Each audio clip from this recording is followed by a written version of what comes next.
So vectorized operations in R programming. Thanks for joining in. So ఇప్పుడు మనం vectorized operations అంటే ఏంటో చూద్దామండి. So vectorized operations in R programming refer to the ability to perform operations on entire vectors or arrays of data in single operation without the need for explicit looping. Loopings use చేయకుండా మీరు వెక్టర్లో ఆపరేషన్స్ని perform చేయొచ్చు. So ఒక single operations ద్వారా మీరు vectorized operations చేయొచ్చు. దాన్నే వెక్టరైజ్డ్ ఆపరేషన్స్ అంటారు. This capability is one of the key strengths of R. ఇలాంటి స్ట్రెంగ్త్ని ఇలాంటి వాటిని కీ స్ట్రెంగ్త్స్ అంటారు. ఇది చాలా మంచి ఫెసిలిటీ ఆర్ ప్రోగ్రామింగ్ మీకు ప్రొవైడ్ చేస్తుంది. సో ఇందులో ఒక్కొక్క దాని గురించి మనం ఎక్స్ప్లెయిన్ చేద్దాం. Here are some key points about vectorised operations. So వెక్టరైజ్డ్ operations and ఒక కీ పాయింట్స్ ఏంటో ఒకసారి చూద్దాం. First one element wise operations. మీరు ఎలిమెంట్ వైజ్ అంటే సింగిల్ ఒకవేళ వెక్టార్స్లో ఉన్న సింగిల్ నెంబర్ మీద కూడా మీరు ఆపరేషన్స్ చేయొచ్చు. దాన్నే మీరు ఎలిమెంట్ వైజ్ ఆపరేషన్స్ అంటారు.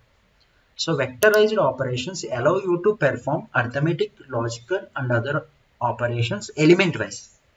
అంటే number wise single element wise మీరు చేయొచ్చు across entire vectors or arrays మీద వెక్టర్స్ మీద మీరు చేయొచ్చు. This means that the operation is applied to each corresponding pair of elements in the vector. అందులో మీరు ఒక 2 వెక్టర్స్ తీసుకున్నారు అనుకోండి. ఇందులో ఉన్న ఫస్ట్ ఎలిమెంట్, అందులో ఉన్న ఫస్ట్ ఎలిమెంట్ మీద మీరు ఏదైనా ఆపరేషన్ మీరు పెర్ఫామ్ చేసుకోవచ్చు. సో ఇలాంటి టైప్ ఆఫ్ ఆపరేషన్స్ ఏమంటారు? ఎలిమెంట్ వైజ్ ఆపరేషన్స్ అంటారు. ఎఫిషియన్సీ. సో ఎంత ఫాస్ట్గా మీకు ఎగ్జిక్యూట్ అవుతాయి అన్న కాన్సెప్ట్లో మీకు ఎఫిషియన్సీ అన్న దాని గురించి మీరు రాయాల్సి ఉంటుంది. ఎఫిషియన్సీ గురించి ఒకసారి చూద్దాం. Vectorized operations are highly efficient, that means very fast, because they leverage the underlying C code of R's internal functions. అంటే R మీకు C కోడ్ని నేటివ్గా లైబ్రరీస్ అన్ని Cలో రాశారు. దాని యొక్క లైబ్రరీస్ అన్ని C ప్రోగ్రామింగ్లో రాశారు. అందుకని వెక్టర్ ఆపరేషన్స్ అనేవి చాలా ఫాస్ట్గా ఎగ్జిక్యూట్ అవుతాయి. మీ C కోడ్ అనేది చాలా ఫాస్ట్ అండి. మీ యొక్క లాంగ్వేజెస్తో కంపేర్ చేసుకుంటే C programming is faster and Java is slightly slower then in C. Python is much slower. R is also slower. Okay, so ఫాస్ట్లో మీరు కంపేర్ చేసుకుంటే Cని ఎవరు బీట్ చేయలేరు. కానీ C అన్నిట్లోనూ యూజ్ చేస్తారంటే యూజ్ చేయట్లేదు. Every language has its own advantages and disadvantages. And మీ యొక్క సినారియోస్ని బట్టి ఏ లాంగ్వేజ్ యూస్ చేస్తారన్నది మ్యాటర్ అవుతుంది. ఫర్ ఎగ్జాంపుల్ మీకు మైక్రో కంట్రోలర్స్ లేకపోతే హార్డ్వేర్ డివైజెస్లో కోడింగ్ చేయాలంటే C లాంగ్వేజ్ని యూస్ చేస్తారు. ఎందుకంటే ఫాస్ట్గా చేయాలి, అట్ ద సేమ్ టైమ్ మీకు ఫాస్ట్గా ఎగ్జిక్యూట్ అవ్వాలి కాబట్టి C ప్రోగ్రామింగ్లోనే చేస్తారు. అంటే మెమరీ హార్డ్వేర్కి దగ్గరగా ఉండే లాంగ్వేజ్ C అనమాట. ఫర్ ఎగ్జాంపుల్ మీ వెబ్సైట్స్ తయారు చేస్తున్నారు అనుకోండి, HTML, CSS ఇలాంటివి వాడాల్సి ఉంటుంది. ఫర్ ఎగ్జాంపుల్ మీరు డేటా అనాలిసిస్ చేస్తున్నారు అనుకోండి, C లాంగ్వేజ్లో డేటా అనాలిసిస్ సంబంధించిన లైబ్రరీస్ లేవు.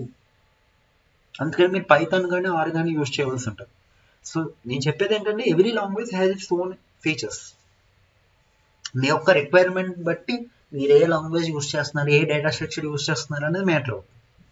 Okay, so which are optimized for handling large vectors and arrays. ఈ ఇంటర్నల్గా C కోడ్ని కాల్ చేసి మీ యొక్క కోడ్ని ఫాస్ట్గా ఎగ్జిక్యూట్ అయ్యేలా చేస్తున్నాయి అని చెప్తామంట.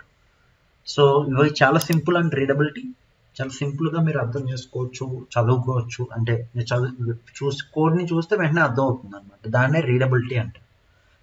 Using vectorized operations makes code simpler and more readable compared to explicit looping constraints.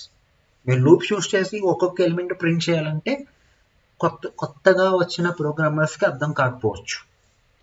So ఒకవేళ మీరు వెక్టరైజ్డ్ ఆపరేషన్స్ని పెర్ఫామ్ చేస్తే మీకు ఈజీగా ఒక లైన్లోనే మీకు కోడ్ అనేది ఎగ్జిక్యూట్ అయ్యే ఛాన్స్ ఉంటుంది. It also reduces chance of errors. So మీరు వెక్టరైజ్డ్ ఆపరేషన్స్ కనుక వాడితే మీకు ఎర్రర్స్ అనేవి రావు, ఎందుకంటే చాలా ఈజీగా వాడుకోవచ్చు కాబట్టి ఎర్రర్స్ అనేవి రావు. And makes code more easier to maintain.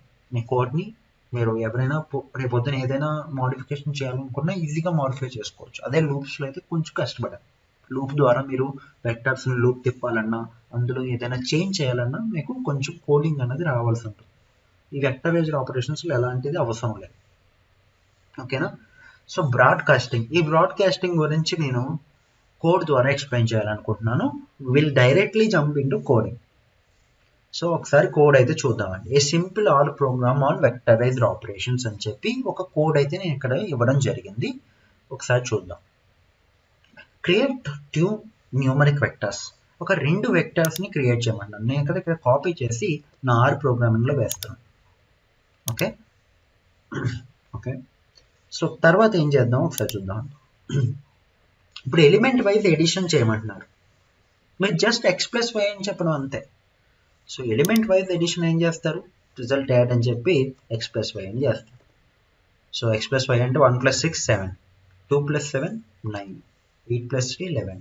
Element wise, దీన్ని ఎలిమెంట్ వైజ్ అంటారు. లూప్ ద్వారా చేయడం అయితే చాలా కష్టం అండి. So just element wise additions అనేవి చాలా ఇంపార్టెంట్. Result add. సో దీన్ని ప్రింట్ చేద్దాం. ఎంత వస్తాయి, మనం ఆల్రెడీ ఇక్కడ ఏదైతే మనం కామెంట్ రాస్తామో అది మీకు కనిపిస్తాయి. ఇప్పుడు 7 9 11 13 15. సో ఇది ఒకసారి ఎగ్జిక్యూట్ చేసే ప్రయత్నం అయితే చేద్దాం. Source will got 7 9 11 13 15. ఓకేనా.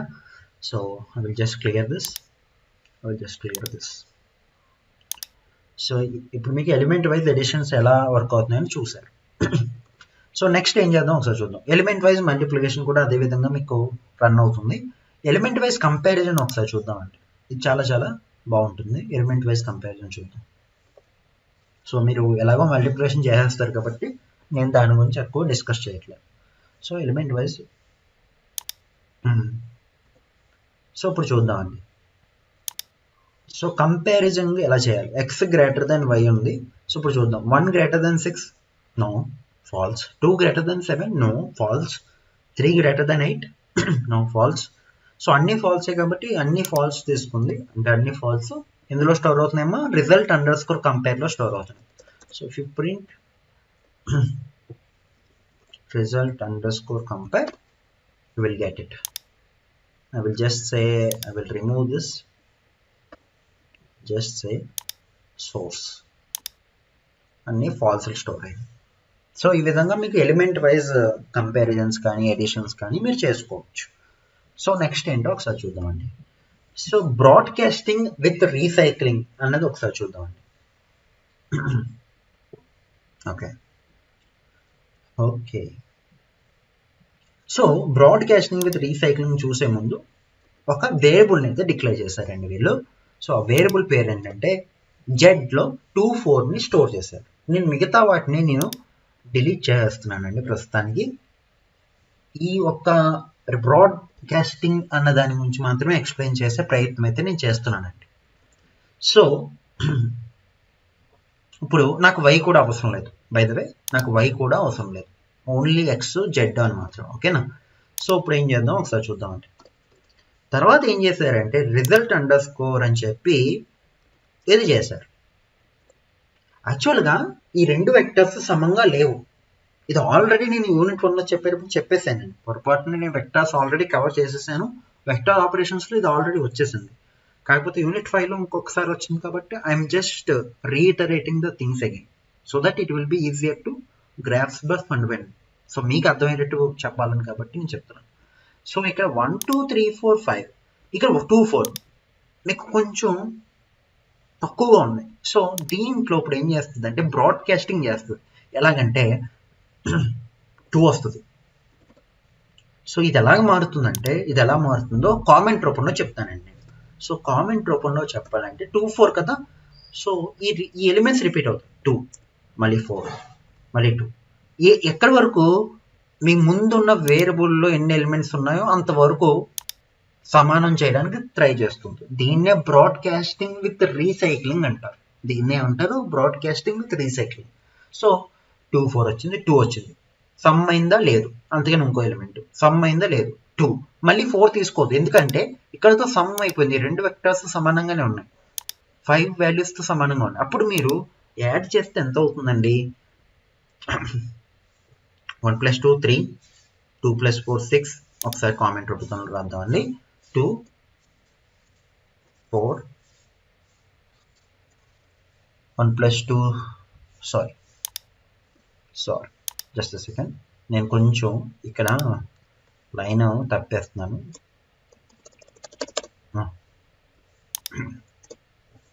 సో ఇక్కడ కూడా వస్తాయి చూద్దామండి. 1 2 3 4 5.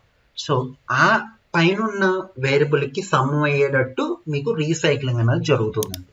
So 1 + 2 is 3, 2 + 4 is 6, 3 + 2 is 5, 4 + 4 is 8, 5 + 2 is 7. So ఈ విధంగా మీకు రీసైక్లింగ్ అండ్ బ్రాడ్కాస్టింగ్ అనేది జరిగి మీకు వాల్యూస్ అయితే ప్రింట్ అవుతాయండి. I will just say source C warning message. Okay, but doesn't mean that.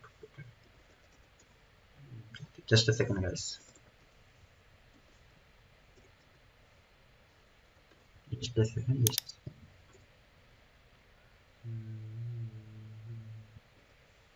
Okay.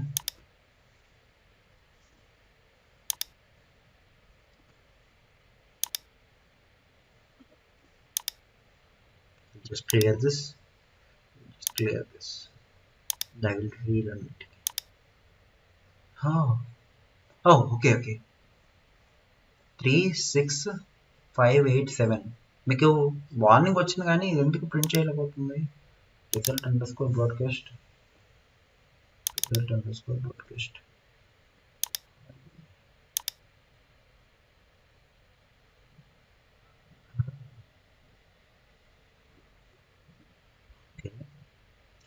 వచ్చేసిందండి. ఇక్కడ వచ్చేసింది. సారీ, మీకు వార్నింగ్ మెసేజ్ అయితే వచ్చింది కానీ వచ్చేసింది. జస్ట్ సెకండ్ గైస్, మీకు వచ్చేసింది, అవుట్పుట్ వచ్చేసింది. ఇక్కడ చూడండి 3 6 5 8 7, బట్ వార్నింగ్ వస్తుంది.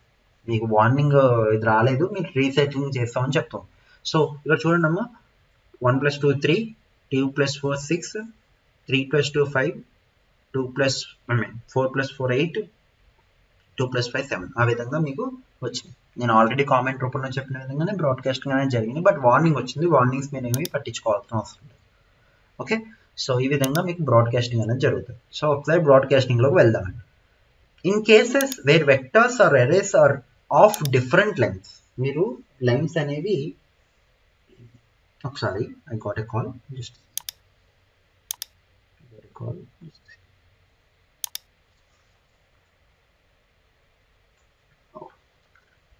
okay, yeah, fine. I will just say, in case where vectors or arrays are of different lengths match అవ్వకపోతే are automatically recycle sorted vectors to match the length of longer ones. మీ యొక్క original ఏదైతే పెద్దగా ఉన్నాయో వాటిని match చేయడానికి recycling అనేది చేస్తుంది. So దీన్ని ఏమంటారంటే బ్రాడ్కాస్టింగ్ విత్ రీసైక్లింగ్ అంటారు. సో ఎలా రీసైక్లింగ్ చేస్తుందో కూడా చెప్పాను మీకు. ఆ ఎలిమెంట్ ఫస్ట్ వస్తుంది, తర్వాత సెకండ్ ఎలిమెంట్ వస్తుంది, ఈ విధంగా రీసైక్లింగ్ అనేది జరుగుతుంది. Okay, so applicability of different data types. Vectorized operations are applicable to various data types. అంటే ఓన్లీ వెక్టర్స్ కనే కాదు, including numeric vectors, character vectors, logical vectors and factors, వీటికి అప్లికబుల్ అవుతుందని చెప్తున్నారు. సో ఒక ప్రోగ్రామ్ అయితే అయిపోయింది. దీని యొక్క కోడ్ అయితే నేను మీకు పీడిఎఫ్ రూపంలో నేను పంపిస్తానండి. సో ఈ ఒక్క క్వశ్చన్లో మీకు ఏమైనా, మీ ఇద్దరికి ఏమైనా డౌట్ ఉందా? Any doubt for this question? Vectorized operations. Anjali and Vinati. Okay, so we'll see another topic. Another topic is called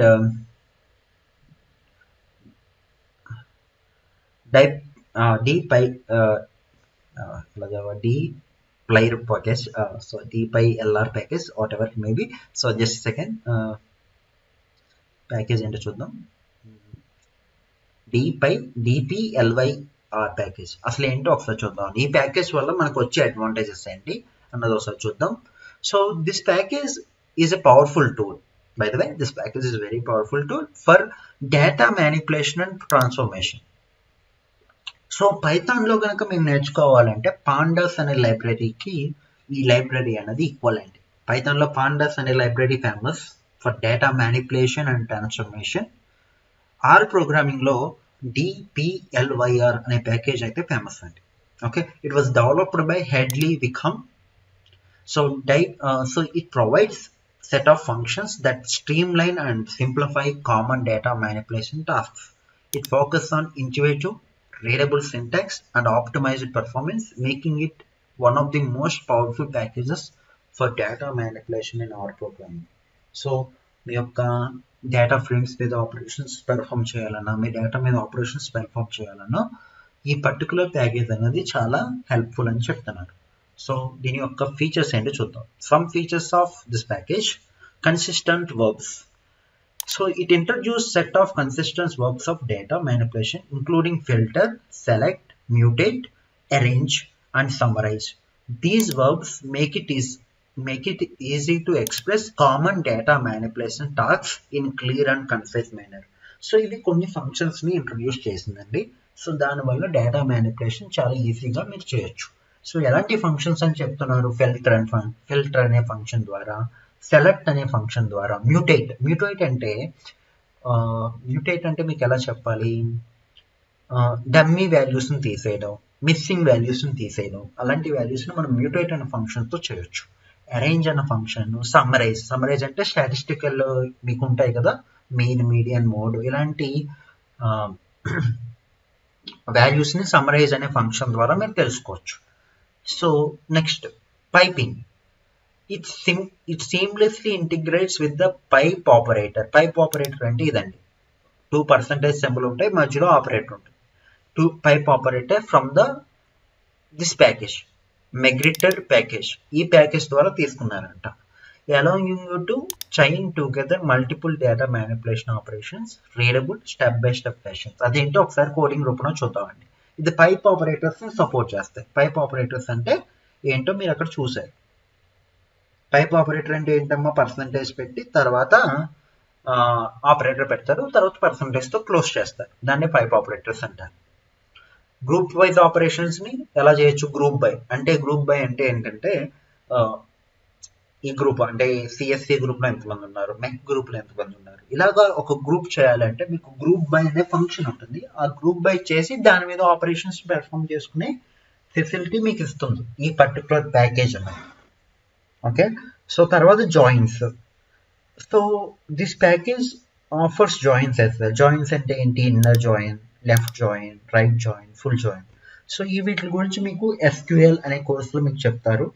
so joins అంటే రెండు టేబుల్స్ యొక్క, ఫర్ ఎగ్జాంపుల్ రెండు టేబుల్స్లో ఉన్న డేటాని మీరు జాయిన్ చేసి మీరు వాల్యూస్ని బయటకు తెచ్చుకోవచ్చు అనమాట. రెండు టేబుల్స్లో ఉన్న రిలేషన్ బట్టి మీరు జాయిన్స్ అనే కాన్సెప్ట్ యూజ్ చేసి మీరు పర్టికులర్ డేటా ఎలిమెంట్స్ని బయటికి తెచ్చుకోవచ్చు. సో దానికి కావాల్సింది జాయిన్స్ అనే టాపిక్. మీరు will learn it in SQL topic. So ప్రస్తుతానికి మనం ఇవి యూజ్ చేసామా లేదన్నది చూద్దామండి. నేను మేబీ దీని గురించి ఇంకొకసారి వీడియో అయితే చేస్తాను. Window functions. So this package supports window functions like lead, lag, sum, row number for calculating values over partitions of data. Partitions సంబంధించిన డేటా ఏమైనా క్యాలిక్యులేట్ చేసుకోవాలంటే విండో ఫంక్షన్స్ అనేవి యూజ్ చేస్తారు, which are particularly useful for time series analysis and sequential data. Time series అనాలిసిస్లోను, sequential డేటాలోను. So వీటి గురించి తెలుసుకోవాలంటే we have another subject called machine learning with Python. So there we can see time series analysis.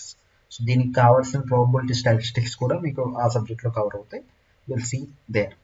And efficiency using ఇది ఈ particular package C++లో develop చేశారు, అందుకని మీకు చాలా ఫాస్ట్గా మీకు ఎగ్జిక్యూట్ చేసి వాల్యూస్ అయితే రాబట్టుకోవచ్చు. సో దీనికి ఏ విధంగా మనం డేటా ఫ్రేమ్లో ఆపరేషన్స్ ఏ విధంగా చేసుకోవచ్చో ఒకసారి చూద్దామండి. ఫస్ట్ ఆఫ్ ఆల్ ఎలా ఇన్స్టాల్ చేసుకోవాలంటే మీరు install.packages చేసి మీరు ఇన్స్టాల్ చేసుకోవాల్సి ఉంటుంది. ఈ పర్టికులర్ కోడ్ అయితే నేను ఎగ్జిక్యూట్ అయితే చేస్తానండి. సో ఇక్కడ నేను ఏం చేస్తానంటే install.packages అని చెప్పి దాని లోపల నేను dplyr అనే ప్యాకేజ్ని అయితే రన్ చేస్తున్నాను. ఒకసారి రన్ చేద్దాం.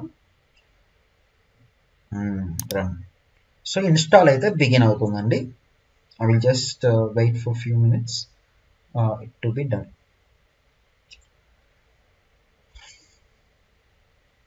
కొంచెం టైం అయితే వెయిట్ చేద్దాం.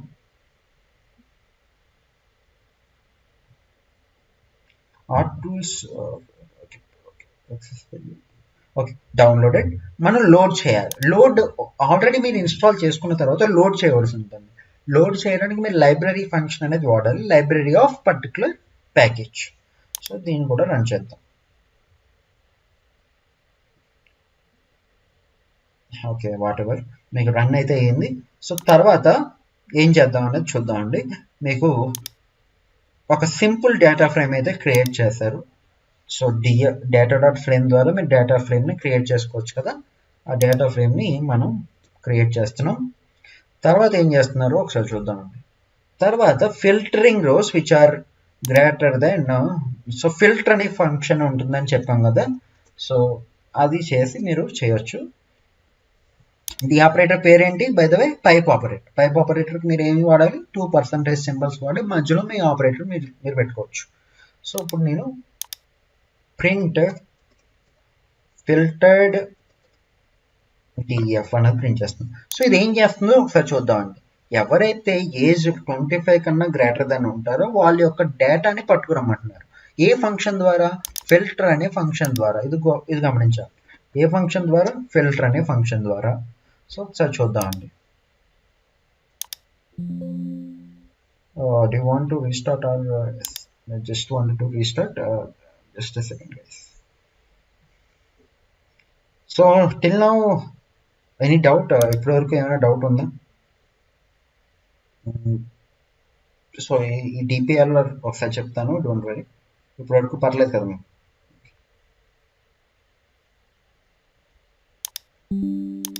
Okay nice. ఒకసారి ఆగండి, ఇది రీస్టార్ట్ అవుతుంది. రీస్టార్ట్ అయిన తర్వాత నేను ఆ కోడ్ని అయితే కంటిన్యూ చేస్తాను.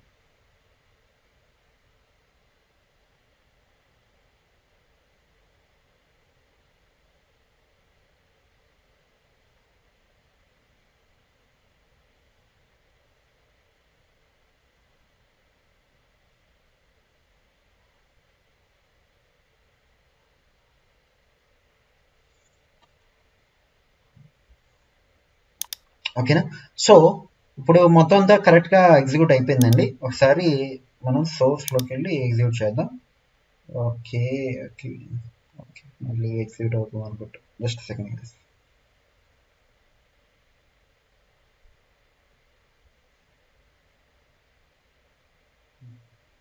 ఓకే, సో 25 కన్నా గ్రేటర్ దెన్గా ఎలీఫ్ అయితే లేడు.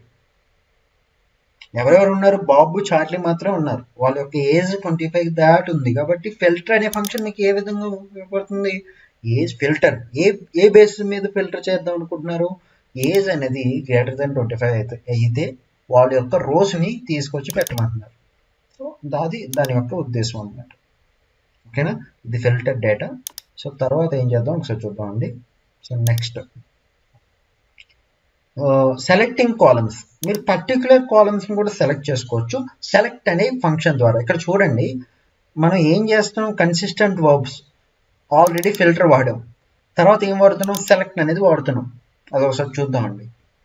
సో సెలెక్ట్, మీరు పర్టికులర్ కాలమ్స్ని సెలెక్ట్ అనే ఫంక్షన్ ద్వారా సెలెక్ట్ చేసుకోవచ్చు. అది ఒకసారి చూద్దాం. కాకపోతే మీరు పైప్ ఆపరేటర్ అనేది వాడాలి. పైప్ అనే ఆపరేటర్ వాడాలి. ఇక్కడ మీరు గ్రేటర్ దానే పెట్టాలి, ఇంకేం పెట్టకూడదు. సో చూద్దాం. So print selected. సో మనం నేమ్ని ఏజ్ని మాత్రం సెలెక్ట్ చేసుకుంటున్నాం, ఇంకా జెండర్ని స్కోర్ని అయితే సెలెక్ట్ చేయట్లేదండి. ఒకసారి ఇది రన్ చేసి చూద్దామండి. సో నేము ఏజ్ మాత్రం వచ్చినాయి. ఏ ఫంక్షన్ వాడాం? సెలెక్ట్ అనే ఫంక్షన్ వాడాం. ఓకేనా? సో తర్వాత అరేంజింగ్ రోస్. డిసెండింగ్ అంటే చిన్న నుంచి పెద్ద వరకు మనం స్కోర్ని అరేంజ్ చేసుకోవచ్చు. సో ఇప్పుడు క్రియేటింగ్ న్యూ కాలమ్, మీరు న్యూ కాలమ్ని యాడ్ చేసుకోవచ్చు. మ్యూటేటెడ్ డిఎఫ్, మ్యూటేట్, కొత్త వాల్యూస్ని సృష్టించుకోవచ్చు, లేకపోతే పాత వాల్యూస్ని తీసేసుకోవడం. మ్యూటేట్ అన్నదాన్ని, మ్యూటేట్ అంటే అర్థం అది. సో ఒకసారి మ్యూటేట్ చూద్దాం. Mutated DF is equal to mutate score category is equal to if false. Okay, ఇప్పుడు ఏం చేస్తున్నారు ఒకసారి చూద్దామండి. మ్యూటేట్ స్కోర్ అనేది ఉందా? ఆల్రెడీ స్కోర్ అనేది ఉంది. స్కోరు 85 85కు తక్కువ ఉంటే ఎక్కువ ఉంటే ఏంటి అని చూస్తారు. సో 85 కన్నా greater than or equal to ఉంటే హై, లెస్ దెన్ ఉంటే లో. అలాగ ఒక కాలంని మీరు పెట్టాలి అనుకుంటే మ్యూటేట్ అనే ఫంక్షన్ వాడాలి. కొత్త కాలంని క్రియేట్ చేయాలన్నా లేకపోతే పాత కాలంని తీసేయాలన్నా మ్యూటేట్ అనేది వాడచ్చు. సో ఒకసారి ఇది చూద్దామండి. ప్రింట్ మ్యూటేటెడ్ డిఎఫ్ ఎలా వర్క్ అవుతుందో ఒకసారి చూద్దాం. సో ఇందులో స్కోర్ కేటగిరీ అనేది మీరు కొత్త కాలం పేరు అనమాట. స్కోర్ కేటగిరీ అనేది ఎక్కడా లేదు. ఇక్కడ ఈ స్కోర్ పక్కన వస్తుంది స్కోర్ కేటగిరీ అనే కాలం అనమాట. ఆ కాలంలో ఎలాంటి డేటా పెట్టాలి? ఇఫ్ ఎల్స్ అని పెట్టి స్కోర్ అనేది గ్రేటర్ దాన్ ఈక్వల్ టు 85 అయినా లేకపోతే 85 ఎక్కువ అయినా వాళ్ళకి హై అని చెప్పాలి, 85 కన్నా తక్కువ ఉన్న వాళ్ళకి లో అని చెప్పాలి. ఇలాంటి ఒక కాలంని కనుక మీరు ప్రొడ్యూస్ చేయగలిగితే దానికి మీరు మ్యూటేట్ అనే ఫంక్షన్ వాడాల్సి ఉంటుందని చెప్తాను. So I will just run this code and then run this code. So ఇక్కడ మీకు స్కోర్ కేటగిరీ ఓపెన్ అయింది. ఇక్కడ 80కి లో వచ్చింది, మిగతా వాటికి హై వచ్చింది. ఓకే, సో ఈ విధంగా మీకు ఎగ్జిక్యూట్ చేయొచ్చు. So next